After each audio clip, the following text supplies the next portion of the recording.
और पूजा घर में बैठ करके सिर्फ अपने 1 2 का पर 4 2 का 1 अगर चिंतन चलता रहे तो कौन भगवान आएगा तुम्हारे पास? बताओ, कौन से भगवान और कौन से गुरु आएंगे तुम्हारे पास? भारत की दशा और दिशा बिगड़ गई।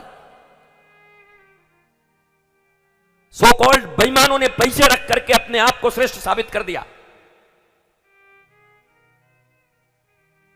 तुम्हारे समाज में किसी ईमानदार व्यक्ति, किसी श्रेष्ठ धार्मिक व्यक्ति, सबके सेवा करने वाले, सबके प्रति सहानुभूति रखने वाले का ज्यादा वैल्यू है?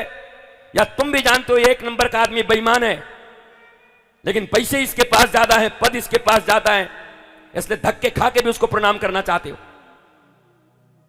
किसने बनाए हैं ये मानदंड? जिस देश की जनता, जिस देश के लोग राम और कृष्ण की संतानें हैं,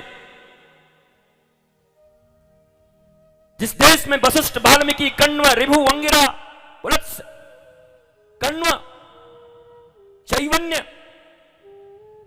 महिलाओं में मदालसा, गार्गी, लोपामुद्रा, जहां कालिदास, भवभूति, बाणभट्ट, ऐसे ऐसे विद्वान, उद्भट साहित्यकार, नाम तक नहीं जानते जिनके पीछे पीछे तुम घूमते हो। इनसे 4 साहित्यकारों के नाम पूछो भारत के,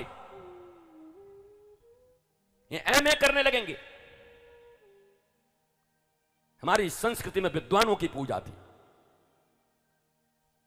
स्वदेशी पूज्यते राजा, विद्वान सर्वत्र पूज्यते।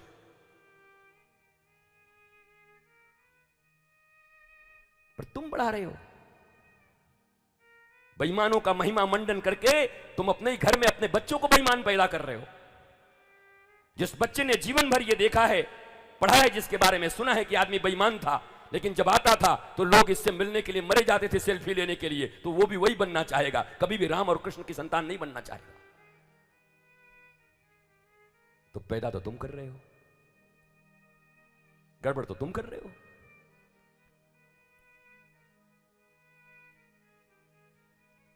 तुम्हारे ईमानदारी में, तुम्हारी धार्मिकता में, तुम्हारी संस्कृति में इतना दम होना चाहिए, अष्टावक्र की तरह, कि जनक जैसे राजा को उन्हीं के दरबार में कर्मचारियों के जूते पे बिठा दिया। 8 जगह से टेढ़े मेढ़े सदगुरु अष्टावक्र जनक को बोला, नीचे उतर जा। तेरे गार्डों ने और तेरे कर्मचारियों ने जहां जूते चप्पल खोले वहीं पे जाके बैठ, अगर आत्मज्ञान प्राप्त करना है। और जनक गए, अपने ही कर्मचारियों के जूते पे जाके बैठे, और उनकी इस अहंकार विहीनता के कारण गुरुदेव अष्टावक्र, जो 8 जगह से टेढ़े थे, ऐसे वैसे सुंदर नहीं थे, जय जयकारी नहीं थी, पर अपने ज्ञान के बल पर जनक को जूतों पर बिठा दिया। ये भारत है। तुम कोलंबस और वास्को डिगामा की संतान नहीं हो। कोई न्यूटन गुरुत्वाकर्षण का नियम खोजने वाला पहला आदमी नहीं था।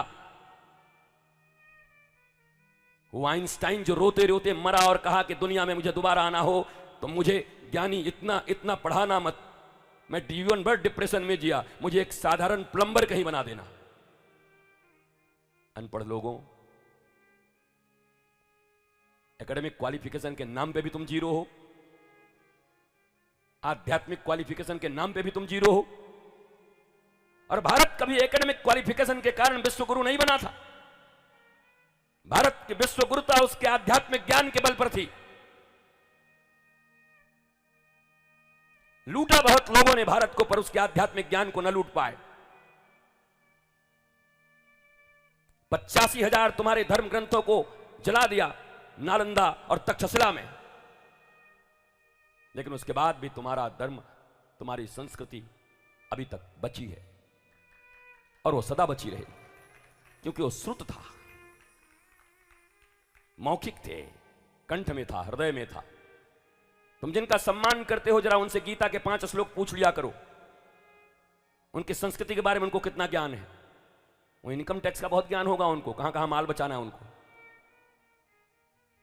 कितना % कहां से बचाना होगा, इसका ज्ञान वो रखे होंगे। पर पूछो उनसे गीता, पूछो उनसे रामायण, पूछो उनसे वाल्मीकि रामायण, पूछो उनसे वेदों के श्लोक।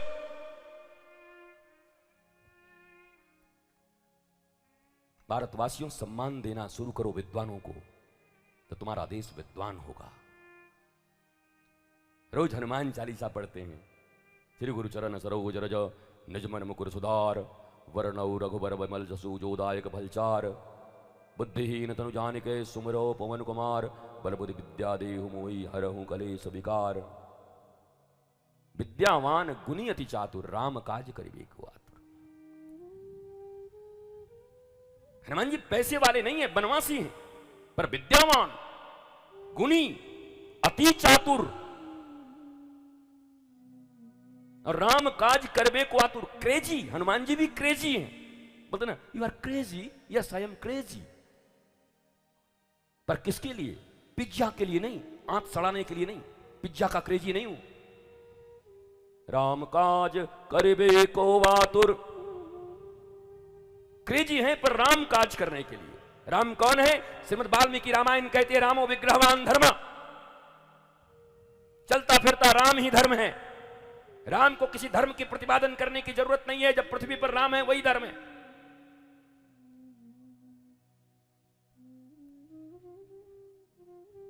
तो किसके लिए क्रेजी हैं हनुमान जी? राम काज के लिए।